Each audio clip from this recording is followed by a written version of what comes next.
ബൈജൂസ് എന്ന എഡ്യൂടെക് കമ്പനിയെ കുറിച്ച് നിങ്ങൾ കേട്ടിട്ടുണ്ടാകും. തീർച്ചയായിട്ടും ബൈജൂസ് എഡ്യൂടെക് ഫീൽഡിൽ ഇന്ത്യയിൽ വലിയ തോതിലുള്ള റെവല്യൂഷനാണ് കൊണ്ടുവന്നിട്ടുള്ളത്. ബൈജൂസിന്റെ സക്സസ് സ്റ്റോറി, അല്ലെങ്കിൽ അറ്റ്ലീസ്റ്റ് ബൈജു രവീന്ദ്രൻ അതിന്റെ ഫൗണ്ടർ ആയിരുന്നു. അദ്ദേഹം ചെയ്ത ചില കണക്കുകൂട്ടലുകളും ആ കൂട്ടലുകളിൽ വന്ന ചില തെറ്റുകളുമൊക്കെ മീഡിയയിലും യൂട്യൂബ് വീഡിയോസിലുമൊക്കെ പല രീതിയിൽ ചർച്ച ചെയ്യപ്പെട്ടുകൊണ്ടിരിക്കുന്ന സമയമാണ്. സോ ഇന്ന് ഈ വീഡിയോയിൽ കൂടി ഡിസ്കസ് ചെയ്യാനുള്ളത് അതൊന്നുമല്ല, മറിച്ച് ഞാനും ബൈജൂസുമായി ബന്ധപ്പെട്ട് ഏതൊക്കെ രീതിയിലുള്ള ഡിസ്കഷൻ നടന്നു, അല്ലെങ്കിൽ എൻകൗണ്ടേഴ്സ് നടന്നു, അതും ഞാൻ മനസ്സിലാക്കിയ കാര്യങ്ങളുമാണ്.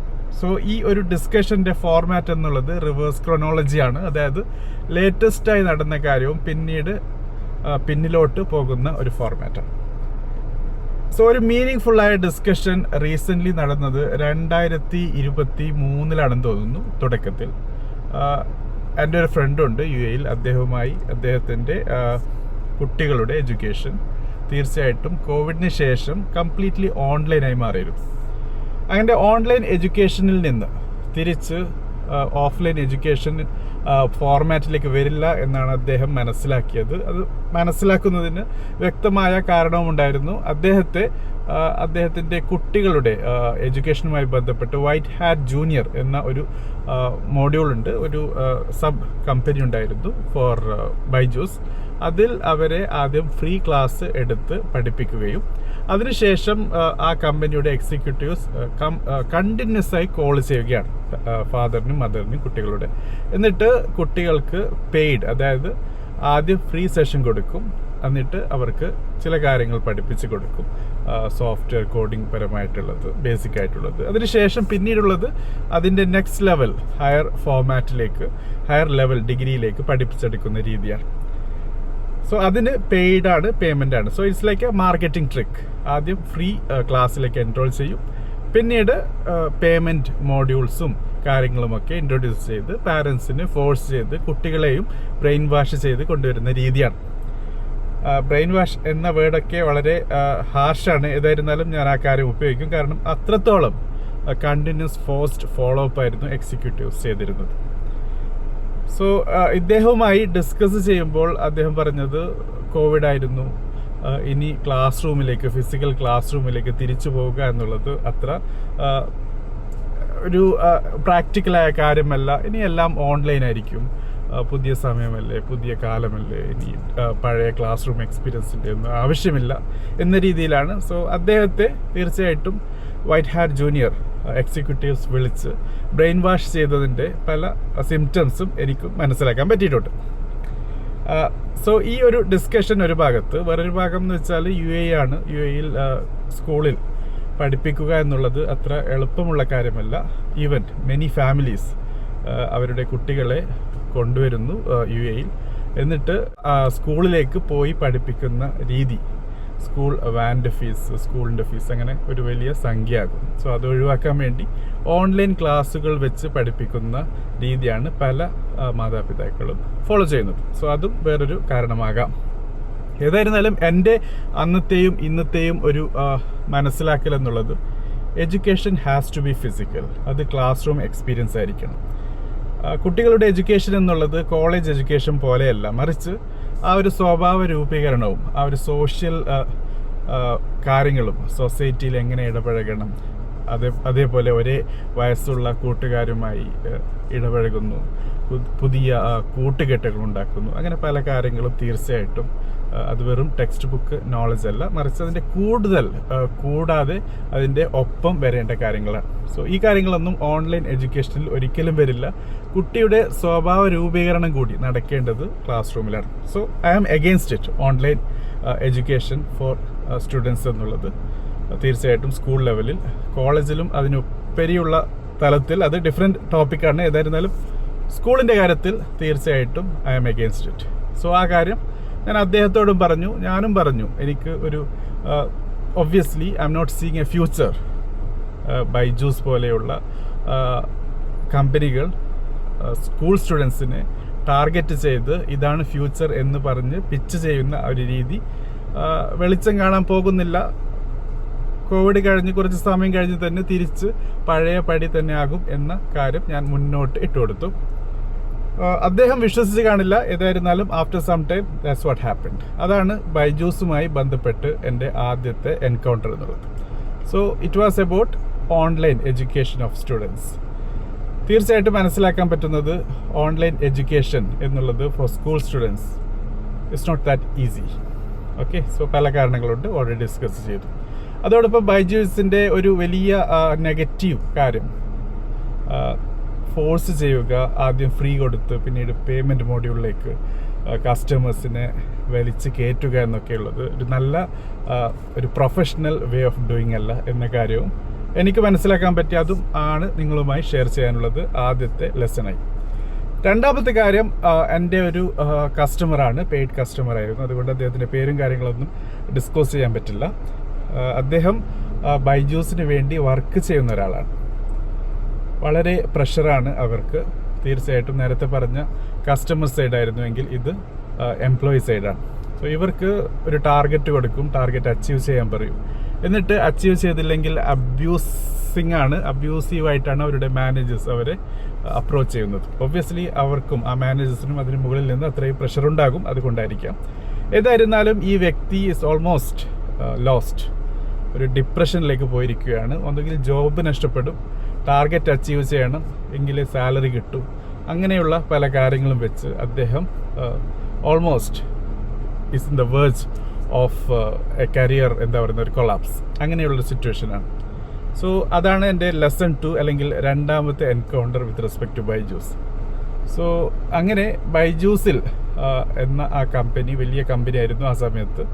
തീർച്ചയായിട്ടും വലിയ വാല്യുവേഷനും പല കാര്യങ്ങളിലും ബൈജൂസിൻ്റെ പേര് പ്രത്യക്ഷപ്പെട്ടിരുന്നു. ക്രിക്കറ്റ് ക്ലബ്ബാണെങ്കിലും ഈവൻ വേൾഡ് കപ്പ് ഫുട്ബോൾ, അങ്ങനെ പല കാര്യങ്ങളിലും ബൈജൂസിൻ്റെ സ്റ്റിക്കേഴ്സും കാര്യങ്ങളൊക്കെ വലിയ രീതിയിൽ തന്നെ പ്രത്യക്ഷപ്പെട്ട സമയമാണ്. പക്ഷേ ഒരു വർക്ക് പ്ലേസ് എന്ന രീതിയിൽ ടു കീപ്പ്, എന്താ പറയുന്നത്, ഒരു സാനിറ്റി കീപ്പ് ചെയ്യുക എന്നുള്ളത് ഇമ്പോർട്ടൻറ്റ് കാര്യം തന്നെയാണ്. ഒരു ടോക്സിക് വർക്ക് കൾച്ചർ കൊണ്ടുവന്നാൽ ആ കമ്പനിക്ക് കുറേയൊന്നും മുന്നോട്ട് പോകാൻ പറ്റില്ല. സോ നേരത്തെ പറഞ്ഞ എൻകൗണ്ടർ 1-ൽ പറഞ്ഞ ആ ഒരു കസ്റ്റമറിൻ്റെ മുകളിലുള്ള പ്രഷർ, അത് ഈ എൻകൗണ്ടർ 2-ൽ നിന്ന് വന്നതാണ്. അതായത് ഇവിടെ എംപ്ലോയീസിനെ അത്രത്തോളം പ്രഷറൈസ് ചെയ്തിട്ടാണ് അവരുടെ സെയിൽസും കാര്യങ്ങളൊക്കെ ചെയ്യുന്നത്. സെയിൽസ് ചെയ്യാൻ പല രീതിയുണ്ട്, പക്ഷേ പ്രഷർ ചെയ്ത് സെയിൽസ് ചെയ്യിപ്പിക്കുക എന്നുള്ളത് I think that is the worst way of doing it. അതാണ് എൻ്റെ രണ്ടാമത്തെ എൻകൗണ്ടർ. ഇനി മൂന്നാമത്തെ എൻകൗണ്ടർ എന്നുള്ളത് തീർച്ചയായിട്ടും ഇത് ഒരു ഡയറക്റ്റ് എൻകൗണ്ടറാണ്. ഞാൻ ദുബായിലുണ്ടായ സമയമാണ്. അവിടെ ഒരു സൂപ്പർ മാർക്കറ്റിൽ പോയപ്പോൾ തീർച്ചയായിട്ടും അവിടെ ഒരു എംപ്ലോയി അല്ല, ഒന്നിൽ കൂടുതൽ എംപ്ലോയി എന്ന് വെച്ചാൽ യങ്സ്റ്റേഴ്സാണ്. അവരൊരു ടാബും പിടിച്ച് ഫാമിലീസിൻ്റെ പിന്നാലെ നടക്കും. നിങ്ങളുടെ കുട്ടികളുണ്ടോ, എന്ത് ചെയ്യുന്നു, അവർക്കൊരു ക്ലാസ് ഫ്രീ ആയി കൊടുക്കാം, നിങ്ങളുമായൊരു സെഷൻ ബുക്ക് ചെയ്യാം, എന്നിട്ട് സെഷൻ ബുക്ക് ചെയ്തിട്ട് നിങ്ങൾ ഇൻട്രാക്ട് ചെയ്തോളൂ, എല്ലാം ഫ്രീ ആണ്.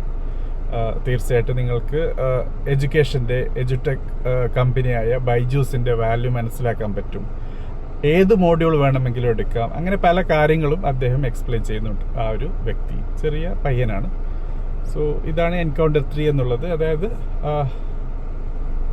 കസ്റ്റമേഴ്സ് അല്ലെങ്കിൽ ആൾക്കാർ അല്ലെങ്കിൽ പൊട്ടൻഷ്യൽ ലീഡ്സ് വരുന്ന സ്ഥലത്ത് ഇറങ്ങി അവരെ ഹുക്ക് ചെയ്യുന്ന രീതിയാണ്. അവരുടേതായ കാര്യങ്ങളിൽ മുഴുകുമ്പോൾ അവരോട് ചേർന്ന് അവരെ ക്യാൻവാസ് ചെയ്തെടുക്കുന്ന രീതിയാണ്. ഇവിടെ ഞാൻ കുറ്റം പറയാൻ പോകുന്നത് ബൈജൂസിനല്ല, മറിച്ച് ആ ഒരു സൂപ്പർ മാർക്കറ്റിനെയാണ്. കാരണം ദേ അലൗഡ് ഇറ്റ്, അവർ അത് ചെയ്തത് കൊണ്ട് തന്നെയാണ്. സൂപ്പർ മാർക്കറ്റ് എന്നുള്ളത് UAE വളരെ ഫേമസ് ആയ ഒരു സൂപ്പർ മാർക്കറ്റ് ശൃംഖലയാണ്, പേര് പറയുന്നില്ല. സോ ഇതാണ് എൻകൗണ്ടർ 3 എന്നുള്ളത്. സോ ലീഡ് ജനറേറ്റ് ചെയ്യുക എന്നുള്ളത് സെയിൽസിൻ്റെ മാർക്കറ്റിങ്ങിൻ്റെ ഒക്കെ ബേസിക് സ്റ്റെപ്പാണ്. പക്ഷേ അത് ചെയ്യുന്നതിനൊരു രീതിയുണ്ട്, മര്യാദയുണ്ട്. അതും ആ ഒരു സാനിറ്റിയും തീർച്ചയായിട്ടും ബൈജൂസ് പല സ്ഥലങ്ങളിലും ഫോളോ ചെയ്തില്ല എന്നുള്ളതും ഒരു മനസ്സിലാക്കിയ കാര്യമാണ്. സോ നിങ്ങളും ഒരു സ്റ്റാർട്ടപ്പ് കമ്പനി സ്റ്റാർട്ട് ചെയ്യുകയാണ്, you can get customers for your product or service. പക്ഷേ അത് ചെയ്യുന്നതിന് അതിൻ്റെതായ രീതിയുണ്ട്. അത് ഫോളോ ചെയ്യുന്നതായിരിക്കും എന്തുകൊണ്ടും നല്ലത്. നിങ്ങൾക്ക് ആക്സസ് ഉണ്ട് എന്ന് പറഞ്ഞ് മറ്റൊരാളുടെ സ്വകാര്യതയിലേക്കും സ്പേസിലേക്കും അവരുടെ അനുവാദമില്ലാതെ കയറി ചെല്ലുക എന്നുള്ളത് അത്ര നല്ല കാര്യമല്ല. Even if you are doing or giving random cold calls നല്ലതാണ് in official time, office time, അല്ലാതെ ഒഫീഷ്യൽ ടൈം അല്ലാത്ത സ്ഥലങ്ങളിൽ സമയത്ത് വിളിച്ച് ബുദ്ധിമുട്ടിക്കുക, ക്രെഡിറ്റ് കാർഡിൻ്റെ കാര്യങ്ങളൊക്കെ പലപ്പോഴും അനുഭവപ്പെടാറുണ്ട്. ചിലപ്പോൾ അവരുടെ പരിമിതികളാകാം, അവരുടെ പ്രഷർ ആകാം, അവരുടെ സീനിയേഴ്സ് അവർക്ക് നൽകുന്ന പ്രഷർ കൊണ്ടായിരിക്കാം ഇവർ വിളിക്കുന്നത്. ഏതായിരുന്നാലും if you can restrict it to the office hours, family ടൈമിൽ വിളിക്കാതിരിക്കുന്നതാണ് നല്ലത് എന്നാണ് എൻ്റെ ഒരു എളിയ സജഷൻ. പല കൂട്ടുകാരും ഉണ്ട് അങ്ങനെ ഫാമിലി ടൈമിൽ റിലാക്സ് ചെയ്യുമ്പോൾ കോൾ കിട്ടുകയാണെങ്കിൽ I can take proper attention to the call എന്ന് പറഞ്ഞ് അങ്ങനെ ആക്സെപ്റ്റ് ചെയ്യുന്ന ആൾക്കാരുണ്ട്. ഏതായിരുന്നാലും if you are going out with your family to a supermarket to buy something, അവിടെ നിങ്ങൾക്ക് നിങ്ങളുടെ പ്രൊഡക്റ്റും സർവീസും ഫോഴ്സ് ചെയ്യാനുള്ള ഒരു സ്വാതന്ത്ര്യം നിങ്ങൾക്കില്ല എന്നാണ് എനിക്ക് മനസ്സിലാക്കാൻ പറ്റുന്നത്. ഓക്കെ, അതാണ് മൂന്നാമത്തെ എൻകൗണ്ടർ. നാലാമത്തെ എൻകൗണ്ടർ എന്നുള്ളത് 2007-8 തുടക്കമാണ്. അന്ന് ഞാൻ ബാംഗ്ലൂരിൽ സോഫ്റ്റ്വെയർ കമ്പനി IHCയിൽ വർക്ക് ചെയ്യുന്ന സമയമാണ്. അഗെയിൻ ഏർലി 20s, കോളേജ് കഴിഞ്ഞ് ആദ്യത്തെ ജോബാണ്. പല രീതിയിലുള്ള അൺസർട്ടിനിറ്റിയിലാണുള്ളത്. സോ എന്ത് ചെയ്യണം എന്നറിയാത്ത സമയത്ത് MTech ചെയ്യണോ, MBA ചെയ്യണോ, CATന് പ്രിപ്പയർ ചെയ്യണോ, ഗേറ്റിന് പ്രിപ്പയർ ചെയ്യണോ, GREക്ക് പ്രിപ്പയർ ചെയ്യണോ, എന്താണെന്ന് അറിയാതെ അങ്ങനെ നടക്കുന്ന സമയമാണ്. ഒബ്വിയസ്ലി അവിടെയുള്ള ക്രൈസ്റ്റ് കോളേജാണെന്ന് തോന്നുന്നു ബാംഗ്ലൂരിൽ, ഒരു അഡ്വർടൈസ്മെൻറ്റ് കണ്ടു. നല്ല രീതിയിൽ മാത്തമാറ്റിക്സ് പഠിക്കാൻ എളുപ്പത്തിൽ, വേദിക് മാത്തമാറ്റിക്സ് എന്നാണ് തോന്നുന്നു പേര്. അങ്ങനെ പല കാര്യങ്ങളും പറഞ്ഞ് ഡിസ്കസ് ചെയ്ത് ക്യാൻവാസ് ചെയ്ത് ഇൻവൈറ്റ് ചെയ്ത് ഒരു ക്ലാസ് റൂമിലേക്ക് എത്തി. ഓക്കെ, ക്ലാസ് റൂം എന്നുള്ളത് വലിയൊരു ഗാലറിയാണ്. ഏകദേശം 100-ൽ കൂടുതൽ, 100, 200, 500-ൽ കൂടുതൽ കുട്ടികളുണ്ടാകും. ഏതായിരുന്നാലും എൻ്റെ സീറ്റ് ബാൽക്കണി ആയിരുന്നു. സോ അവിടെ എനിക്ക് കാണാൻ പറ്റിയത് വളരെ എനർജറ്റിക്കായ ഒരു യങ് മാനെയാണ്. ഒരു വ്യക്തി, യുവാവ്. അദ്ദേഹത്തിൻ്റെ പേര് അദ്ദേഹം സ്വയം ഇൻട്രൊഡ്യൂസ് ചെയ്തത് ബൈജു രവീന്ദ്രൻ, അതായത് തുടക്കത്തിലുള്ള യഥാർത്ഥ the true Baiju, the original Baiju. അദ്ദേഹത്തിൻ്റെ കരിയർ സ്റ്റാർട്ട് ചെയ്ത സമയമാണ്. മാത്തമാറ്റിക്സും മറ്റും പഠിപ്പിച്ച് അദ്ദേഹത്തിൻ്റെ ആ സ്റ്റാർട്ടപ്പ് ഓൺട്രപ്രണറിയൽ എഫേർട്ടിൻ്റെ ഫസ്റ്റ് സ്റ്റെപ്പിൽ കൂടി പോകുന്ന സമയമാണ്. തീർച്ചയായിട്ടും ആദ്യത്തെ ക്ലാസ് ഫ്രീ ആയിരുന്നു. നേരത്തെ പറഞ്ഞ അതേ രീതിയാണ്. ആദ്യം ഫ്രീ ആയിരിക്കും, പിന്നീട് ഫോഴ്സ്ഡ് പേയ്മെൻ്റാണ്. സോ അറ്റൻഡ് ചെയ്തു, കാര്യങ്ങൾ കുറച്ചൊക്കെ മനസ്സിലാക്കാൻ പറ്റി. ക്ലാസ് അറ്റൻഡ് ചെയ്ത് ഇറങ്ങി. പിന്നീട് റിപ്പീറ്റഡ് കോൾസാണ് അവരുടെ അറ്റൻഡ് ചെയ്യാൻ വേണ്ടിയിട്ട്. ഓക്കെ, സോ അതാണ് എൻകൗണ്ടർ 4 എന്നുള്ളത്. സോ ഇതിൽ നിന്നും എനിക്ക് മനസ്സിലാക്കാൻ പറ്റുന്നത് you can start your own venture, startup കമ്പനികൾ തുടങ്ങുക എന്നുള്ളത് അത്ര എളുപ്പമല്ല. ദാറ്റ് ടു ബൈജൂസ് പോലെ വളരെ ഹംബിൾ ബിഗിനിങ് ഉള്ള ഒരാൾ, അവർ എങ്ങനെയാണ് ഓരോ സ്റ്റെപ്പും കഴിഞ്ഞ് പിന്നീടൊരു ഒരു ലെജൻഡായി മാറിയത് എന്നുള്ളത് അത്രത്തോളം ഒബ്വിയസ്ലി സാക്രിഫൈസ് ഉണ്ടാകും. So even if he is having A tough time now, ഒരു തിരിച്ചുവരവ് ഞാനും പ്രതീക്ഷിക്കുന്നു, ആഗ്രഹിക്കുന്നു. തീർച്ചയായിട്ടും ആ രീതിയിലുള്ള ഒരു കാര്യം നടക്കുമെന്നാണ് ഞാൻ വിശ്വസിക്കുന്നത്. ഏതായിരുന്നാലും ആ തുടക്കം എന്നുള്ളത് വളരെ നല്ല രീതിയിലായിരുന്നു. നല്ല കാര്യങ്ങൾ ചെയ്ത് വളരെ പോസിറ്റീവ് വൈബ് നൽകി, എത്രത്തോളം സ്ട്രോങ് ഫൗണ്ടേഷൻ വെച്ചിട്ടാണ് അദ്ദേഹം സ്റ്റാർട്ട് ചെയ്തത്.